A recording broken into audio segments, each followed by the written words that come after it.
வணக்கம் நண்பர்களே. இந்த கழுத்து நம்பர் வணக்கம். பார்த்தீங்கன்னா, முக்கியமா என்னென்ன நடக்குதுன்னே தெரியும். இது வரைக்கும் உள்ள கள்ளச்சாராயத்துலேருந்து ஏதோ பாக்கியில் நின்னுதுன்னு. மக்களுக்கு நடக்காது. மத்த என்ன விஷயம் வேணாலும் நடக்கும். தெரியும். இதில சென்னை அயனாவரத்தில ஒரு மனநலம் பாதிக்கப்பட்ட கல்லூரி மாணவி.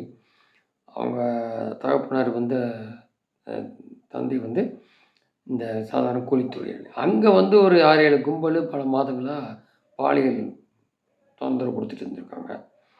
இது காவல்துறைகிட்ட சொன்னாலும், அந்த அதாவது இந்த மாரி தன் நிலைய அறியாத ஒ நபருக்கு இந்த மாரி குடுக்கும்போது அவன் வந்து கோவம் சொல்லும்போது அந்த பண்ணாமல சொல்லியிருந்தாரு. அந்த இவங்கள பிடிக்காம அவங்கள வார்ன் பண்ணி வுட்டாங்க காவல்துறை. அப்ப காவல்துறையும் சஸ்பெண்ட் பண்ணணும். அந்த ஏற்பட்டவங்கள டிஸ்மிஸ்ஸே பண்ணணும்னு சொல்றாரு. இதெல்லாம் ரொம்ப கொடூரமான சமாச்சாரமா இருக்கு. இது வேற எங்கேயும் நடக்கல. இங்க எல்லாம் நடக்கறதுல ஏதோ ஒண்ணு இதோட. அப்போ அந்த உறவினர் அப்போ அது மாரி ஆகி வாபஸ் இந்த மாரி கம்ப்ளைண்ட் எழுதி சொல்லியிருக்காங்க. அவர் ஒண்ணும் தெரியாதவர் பாவம். அப்புறம் உறவினர் தான் வந்து மாத்தி குடுத்து இதில 5, 7 பேர்ல 2 பேர மட்டும் கைது பண்ணியிருக்கானுங்க. என்ன கேடுகெட்ட இதுன்னு பாருங்க. அப்போ சட்டம் ஒழுங்கு ஏற்கனவே அதல பாதாளத்துல இருக்கு. இதில குறிப்பா மனநலம் பாதிக்கப்பட்ட மாணவி ஒருவரை இந்த மாரி பண்ணதுக்கு எளிதா கடந்து செல்றீர்களா? நாட்டில் பிற மாநிலத்தில் நடக்கும் குற்றச்செயலுக்கெல்லாம் முழு விவரம் தெரியும் முன்னரே 4 பக்கத்து கண்டனம் தெரிவிக்கும் முதலமைச்சர் ஏன் இச்சம்பவம் குறித்து எதுவும் பேசாமல் இருக்கிறார்? வேற எங்கேயாவது ஏதாவது மணிப்பூர் ஏதாவதுன்னா அதை மட்டும் பேசுவாங்க. இங்க உன்கிட்ட நடக்கிறத முதல் பாரு. அத பார்க்கவே வக்கில்ல. அதுக்கு தானே இதா இருக்கு. மந்திரியா இருக்கு. அத நீ பார்க்காம எதையோ பேசி இது முக்கியமான சமாச்சாரம். இது பார்த்தா அந்த ஏழையில அதுவும் மாணவிய அதான் கேட்குறாரு நம்மள. இந்த மாரி இருக்குது. இது வந்து அப்போ பொறுப்பில் இருக்கும் தமிழக காவல்துறை அவர் என்ன ரீதியில் கையாண்டு கொண்டீர்கள் என்ற கேள்வி எழுகிறது. உடனடியா தலையிடுன்றார். அது தெரிஞ்ச விஷயம் தான். அதில போய் இப்ப கூட பாரு நடிகை கஸ்தூரி சொல்லியிருக்காங்க. அந்த இதுக்கெல்லாம் வந்து விஜய்க்கு ஆதரவு மாரி உதயநிதி இந்த மாரி இதுகளுக்கெல்லாம் காரணமே சினிமால பூரா கையகப்படுத்தி அதெல்லாம் தன்னோட இத மீறி எதுவும் இருக்கக்கூடாது. அவங்களும் சினிமால இருந்து வந்து அது கஸ்தூரியா சொல்றாங்க. சரி இதில வந்து என்னன்னா இவங்க வந்து வேற ஏதோ ஒண்ணு உப்பு சப்பு இல்லாததுக்கு அரெஸ்ட் பண்றதும், தேவையானதுக்கு ஒண்ணும் பண்றதில்ல. அதான். இப்போ அதே கஸ்தூரி அரெஸ்ட் வந்துன்னா, அதே வந்து ஐயப்பன் அந்த லேடிய பிடிக்கவே இல்ல. காரணம் அவங்க கிறிஸ்துவர் போர்வையில இருக்காங்க. இப்படித்தான்.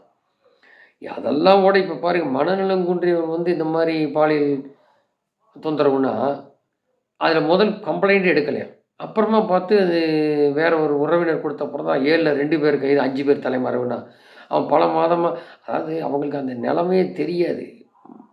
மனநலம் பாதிக்கப்பட்டவங்களுக்கு. எப்படி போயிருக்கான் பாரு இந்த கும்பல்.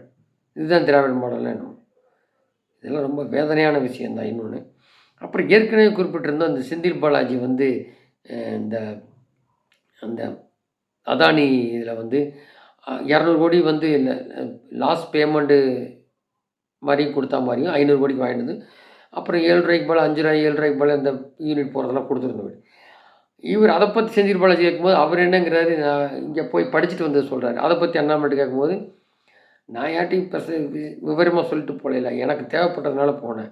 உங்கட்ட என்ன கேள்வி கேட்டா அத சொல்லணும். ஏன்னா உருட்டல் மிரட்டல் என்ன, நீ ஒரு ஜாமீன் அமைச்சர். உன் தம்பி அங்க தான் கரூர் சுத்தி இங்க சுத்தி அத பிடிக்க மாட்டேங்கிறாங்க காவல்துறையில. அதேதான்.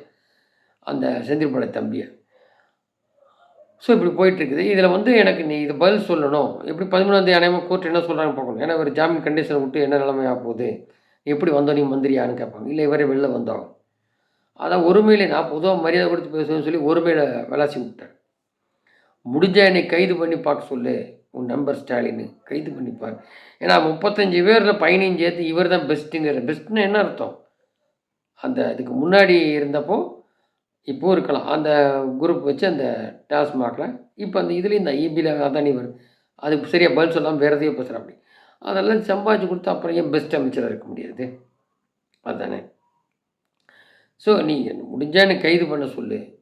இந்த உருட்டல் மிரட்டல்லாம் வச்சுக்காத. நம்ம வந்து இப்ப இது மாரி இல்லாம சரி, வேற மாரி கொண்டு போலான்னு இருக்கோம். மறுபடியும் பழையபடி உங்கள நோண்டுற மாரி வச்சுக்காதீங்கன்னு பதிலடி குடுத்துட்டாரு. முடிஞ்சா கைது பண்ணு அப்டின்ட்டாரு. ஏன்னா இந்த ஜாமீன் அமைச்சர்லாம் நம்ம மேல எஃப்ஐஆர் போடணும் தலையெழுத்து நமக்கு. இதெல்லாம் பார்க்கணும்னு அப்டின்ட்டாரு. ஏன்னா அந்த அளவுக்கு வச்சுட்டு தன்கிட்ட இருக்கிறத பார்க்காம அடுத்தவன பத்தி பேசுறது. அதுதான் திராவிட மாடல். நன்றி. ஜெய்